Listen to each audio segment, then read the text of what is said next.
आज है 8 सितंबर सोमवार का दिन। नमस्कार। हरकारा के इस ऑडियो अंक में आपका स्वागत है। हरकारा लेकर आया है आज के न्यूज़लेटर का पॉडकास्ट, जिसे आपके लिए तैयार किया है निधीश त्यागी के साथ राजेश चतुर्वेदी, गौरव नौडियाल और फलक अफशान ने। जिन खबरों का जिक्र हम यहाँ कर रहे हैं, उनके लिंक्स और विस्तृत जानकारी मूल न्यूज़लेटर में है। सुनिए ऑटोमेटेड आवाज़ में। हरकारा यानी हिंदी भाषियों के लिए क्यूरेटेड न्यूज़लेटर। ज़रूरी खबरें और विश्लेषण। शोर कम, रोशनी ज़्यादा। आज हम बात करेंगे उपराष्ट्रपति चुनाव को लेकर बढ़ती सरगर्मी की, जहां सत्ता पक्ष और विपक्ष दोनों खेमों को क्रॉस वोटिंग का डर सता रहा है।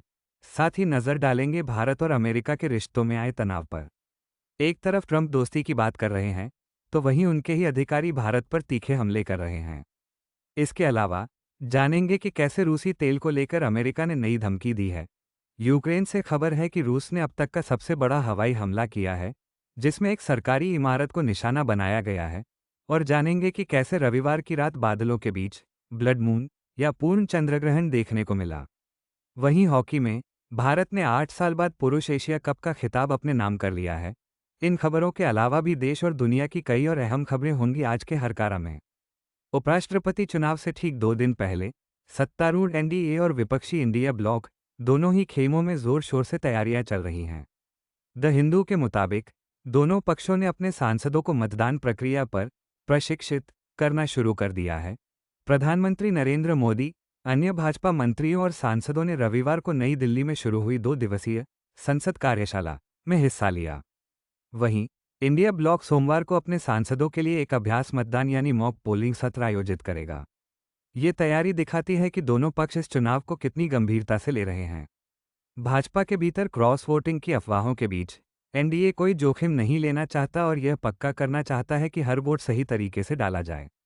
वहीं विपक्ष भी अपने सांसदों को एकजुट रखने और किसी भी तरह की गलती से बचने की कोशिश कर रहा है।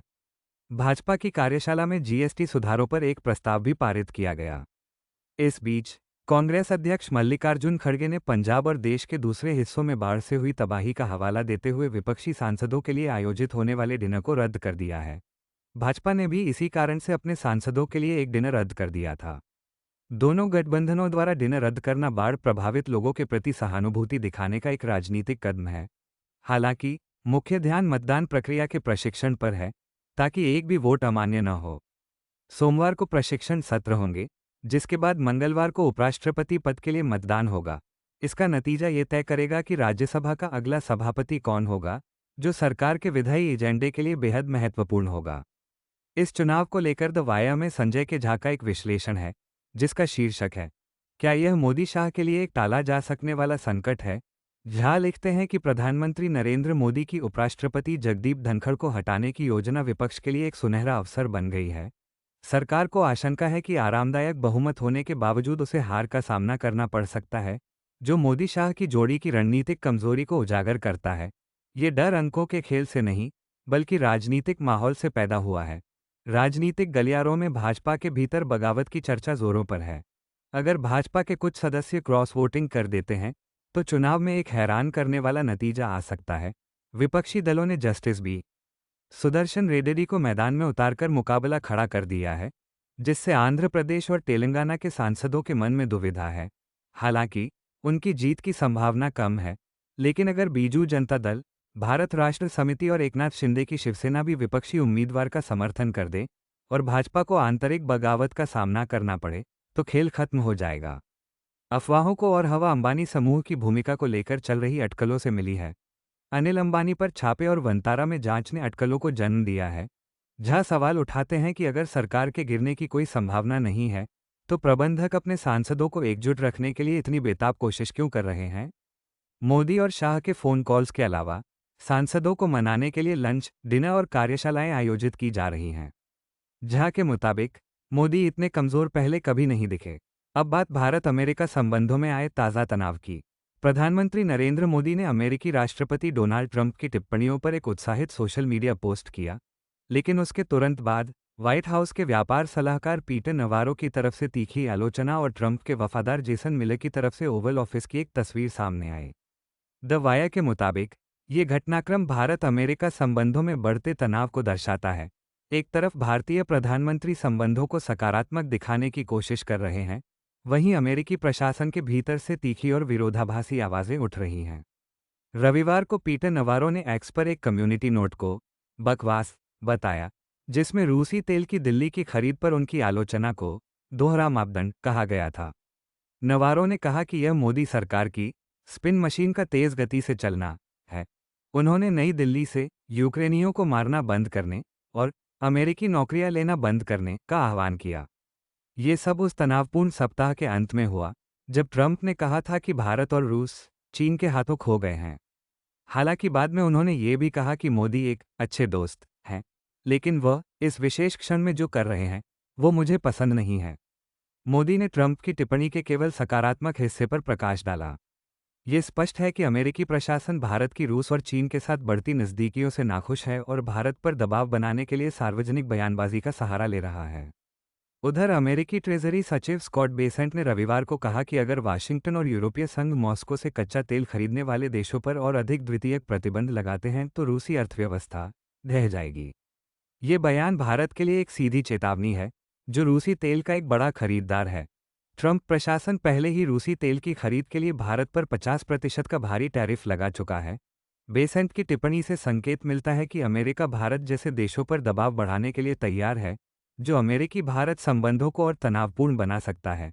इस राजनीतिक उथल पुथल पर स्तंभकार और मानवाधिकार कार्यकर्ता आकार पटेल अपने लेख में लिखते हैं कि पिछले 11 सालों की फिल्म में कॉस्ट्यूम चेंज के अलावा देखने लायक कुछ नहीं था। वे कहते हैं, एक ऐसे व्यक्ति के रूप में जो भारत को बहुलवादी और धर्मनिरपेक्ष समाज के रूप में पसंद करता है, इस सरकार के साथ मेरी समस्याएं हैं। पटेल का तर्क है कि इस सरकार ने एक ऐसा समर्पित अनुयायी वर्ग पैदा किया है, जो उनकी हर कार्रवाई से संतुष्ट है, चाहे वो कितनी भी गलत क्यों न हो। वे लिखते हैं कि जब तक अल्पसंख्यकों पर फोकस बना रहता है, चाहे वो भेदभाव के कानूनों से हो, बहिष्करण की नीतियों से हो या घृणा की बयानबाजी से, यह अनुयायी वर्ग असंतुष्ट नहीं होता। पटेल उदाहरण देते हैं, जीएसटी को ही लेते हैं। जब यह लगभग एक दशक पहले पारित हुआ, तो हमें बताया गया कि यह एक अगली पीढ़ी का सुधार था। ये सच नहीं निकला। इस हफ्ते दरों में बदलाव करके एक बार फिर हमें बताया जा रहा है कि यह एक अगली पीढ़ी का सुधार है। उनके लिए वो 2017 का जीएसटी महान था और ये 2025 वाला भी शानदार है। ट्रंप के यू टर्न पर वे लिखते हैं, सुबह के अखबार में शीर्षक है, ट्रंप भारत पर यू टर्न लेते हैं।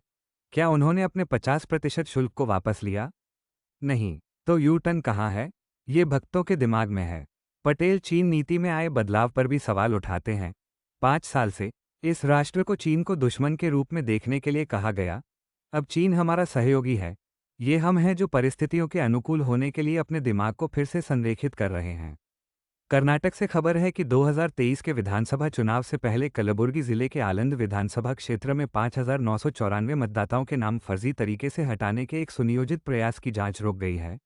कर्नाटक की आपराधिक जांच विभाग यानी सीआईडी की जांच इसलिए ठप हो गई है क्योंकि चुनाव आयोग ने आरोपियों को पकड़ने के लिए जरूरी तकनीकी डेटा अभी तक साझा नहीं किया है।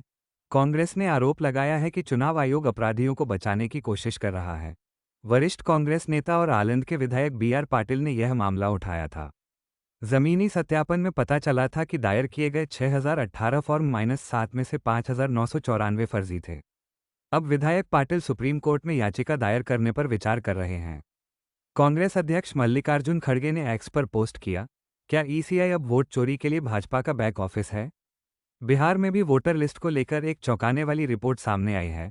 द रिपोर्टर्स कलेक्टिव की एक जांच में बिहार के 142 विधानसभा क्षेत्रों में 5.56 लाख से अधिक ऐसे संदिग्ध मामले दर्ज किए गए, जिनमें चुनाव आयोग ने एक ही व्यक्ति को 2 वोटर आईडी जारी की हैं।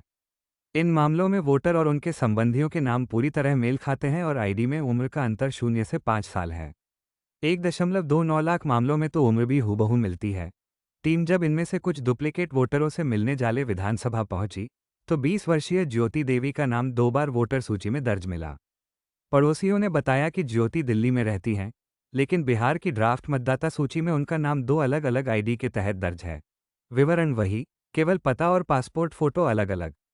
मधुबन विधानसभा में एक ही व्यक्ति के नाम, पति का नाम, पता, उम्र, सब कुछ एक जैसा, लेकिन अलग-अलग आईडी मिली। कुछ मामलों में तो पुरुषों का फोटो महिलाओं के आईडी में पाया गया।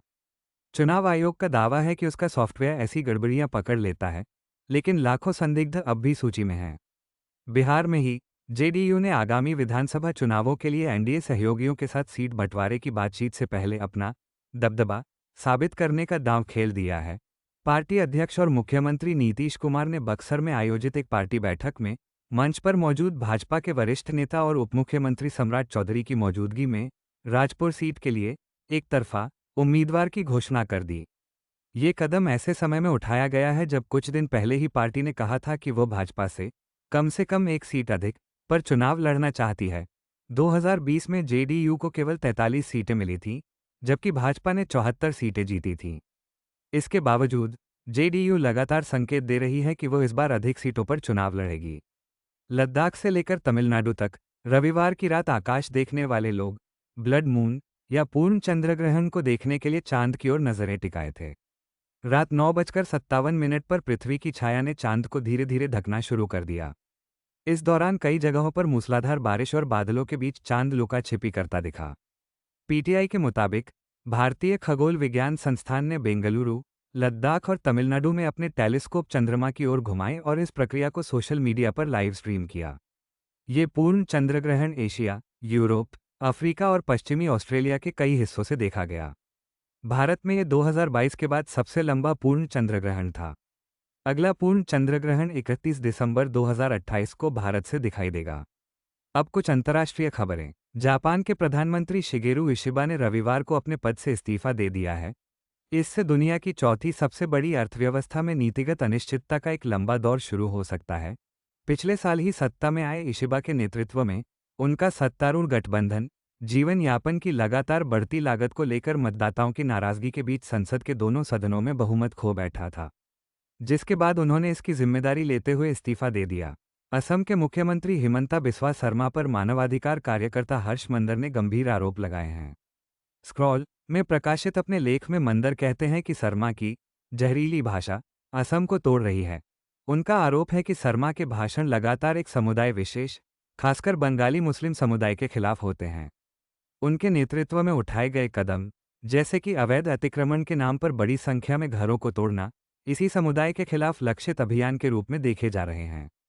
मंदर ने शर्मा के उस बयान की भी आलोचना की जिसमें उन्होंने कहा था कि असम के 12 जिलों में असमिया स्थानीय लोग अल्पसंख्यक हैं और उन्हें इजराइल से सीखना चाहिए कि कैसे दुश्मनों से घिरे रहने के बावजूद जीवित रहा जा सकता है। मंदर के अनुसार इस तरह की नफरत भरी बयानबाजी असम में सांप्रदायिक तनाव बढ़ा रही है। उत्तर प्रदेश के प्रतापगढ़ जिले में 2 व्यक्तियों द्वारा 19 वर्षीय दलित युवती से बलात्कार करने का मामला सामने आया है। ये घटना शनिवार को हुई जब पीड़िता, जो कि एक कॉलेज छात्रा है, अपने दोस्त के परिचित से पैसे लेने गांव गई थी। पुलिस ने दोनों आरोपियों के खिलाफ मामला दर्ज कर लिया है। झारखंड के गढ़वा जिले का एक थाना लगभग 2 दिनों तक अस्थायी गौशाला बना रहा, क्योंकि पुलिस को करीब 200 मवेशियों को जब्त कर थाना परिसर में ही रखना पड़ा। बजरंग दल ने दावा किया था कि इन पशुओं को वध के लिए ले जाया जा रहा था, हालांकि पुलिस को इसका कोई सबूत नहीं मिला। स्वास्थ्य विशेषज्ञों ने बीड़ी पर जीएसटी को 28 से घटाकर 18% करने के सरकार के फैसले पर चिंता जताई है। विशेषज्ञों ने चेतावनी दी कि सस्ती बीड़ी खासकर गरीब और कमजोर वर्गों में इसके उपभोग को बढ़ा सकती है। ग्लोबल एडल्ट टोबैको सर्वे के अनुसार भारत में 7 करोड़ से अधिक वयस्क बीड़ी पीते हैं। एक कैंसर विशेषज्ञ ने इसे गरीबों के लिए मौत पर सब्सिडी बताया है। भारत में आवारा कुत्तों की संकटपूर्ण स्थिति पर विशेषज्ञों का कहना है कि इसका समाधान वैज्ञानिक दृष्टिकोण से होना चाहिए। दिल्ली में किए गए एक सर्वे के अनुसार यहां आवारा कुत्तों की अनुमानित संख्या लगभग 8,25,000 है। विशेषज्ञों का मानना है कि कुत्तों के व्यवहार और वैज्ञानिक शोध पर आधारित नीतियां बनाने की जरूरत है। अरुणाचल प्रदेश की पर्यावरण कार्यकर्ता भानु तताक को रविवार को दिल्ली हवाई अड्डे पर उस समय रोक दिया गया जब वो आयरलैंड जा रही थी। उन्हें अरुणाचल प्रदेश पुलिस द्वारा जारी एक लुकआउट सर्कुलर के आधार पर रोका गया। तथा 11,500 मेगावाट की एक बड़ी जलविद्युत परियोजना के खिलाफ चल रहे आंदोलन का नेतृत्व कर रही हैं। गाजा युद्ध और बंधकों की रिहाई को लेकर इजराइल में बड़े पैमाने पर विरोध प्रदर्शन हुए हैं। हारेट्स के अनुसार देश भर में एक दिन में करीब 10 लाख लोग प्रदर्शन में शामिल हुए और प्रधानमंत्री बेंजामिन नेतन्याहू से तत्काल युद्धविराम और बंधकों की रिहाई के लिए समझौता करने की मांग की। रूस ने यूक्रेन पर अब तक का सबसे बड़ा हवाई हमला किया है। गार्डियन के मुताबिक पहली बार कीव में कैबिनेट मंत्रियों के कार्यालय वाली सरकारी इमारत को निशाना बनाया गया। इस हमले में एक मां और उसके बच्चे सहित कम से कम 3 लोग मारे गए। यूक्रेनी वायुसेना ने कहा कि मॉस्को ने 800 से ज़्यादा ड्रोन और कई मिसाइलें दागी। और अंत में खेल जगत से एक अच्छी खबर। दिलप्रीत सिंह के 2 गोलों की मदद से भारतीय पुरुष हॉकी टीम ने शानदार प्रदर्शन करते हुए दक्षिण कोरिया को 4-1 से हराकर 8 साल बाद पुरुष एशिया कप का खिताब जीता। इस जीत के साथ ही भारत ने अगले साल होने वाले FIH वर्ल्ड कप के लिए भी क्वालिफाई कर लिया है। तो हरकारा में आज के लिए बस इतना ही। आपको हमारा ये अंक कैसा लगा, हमें ज़रूर बताइए। आप अपनी राय, सुझाव या कोई टिप्पणी हम तक भेज सकते हैं। हरकारा के अगले अंक के साथ आपसे फिर मुलाकात होगी। आप हमें Substack, WhatsApp, LinkedIn, Instagram, Facebook, YouTube, Spotify और ट्विटर, एक्स पर भी फॉलो कर सकते हैं। नमस्कार। जीते हैं यहाँ दुनिया को धोखा देकर।